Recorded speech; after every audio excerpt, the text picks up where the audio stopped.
રાજ્યમાં વેરા વસૂલાતની કામગીરી માટે હિંમતનગર નગરપાલિકાના વખાણ કરાય છે અને વેરા વસૂલાતની કામગીરીમાં હંમેશા અગ્રેસર રહેતી હોય છે। ત્યારે હજુ એવા કેટલાક લોકોના વેરા વસૂલવાના કામ બાકી છે કે જેમણે કેટલાક સમયથી વેરો નથી ભર્યો। હવે આ બાકી વેરાની યાદીમાં નેતાઓના અને તેમના સગા વહાલાઓના નામ પણ સામે આવ્યા છે।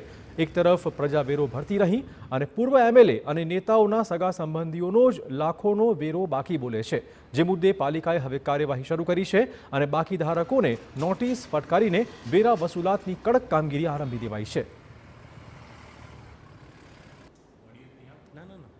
જેથી હિંમતનગર નગરપાલિકા દ્વારા વ્યવસાય વેરા વિભાગ દ્વારા સર્વે કરવામાં આવ્યો અને જે પેઢી અને એકમ કે જેની નોંધણી થયેલ નથી અને જેનો વ્યવસાય વેરો આવતો નથી તેમનો સર્વે કરી નગરપાલિકા દ્વારા અંદાજિત 48 જેટલી પેઢીઓને નોટિસ આપવામાં આવી છે અને આ 48 જેટલી પેઢી વર્ષોથી ચાલુ છે અને તેમના વ્યવસાયિક એકમો ચાલુ છે, પરંતુ તેમના દ્વારા વ્યવસાય વેરાની નોંધણી કરાવેલ ન હોવાથી નગરપાલિકામાં વ્યવસાય વેરાની આવક આવતી ન હોવાથી નગરપાલિકા દ્વારા તેમને નોટિસ આપવામાં આવે છે અને આગામી સમયમાં તેમની સામે આગળની કાર્યવાહી વ્યવસાય વેરા એક્ટ મુજબ કરવામાં આવનાર છે।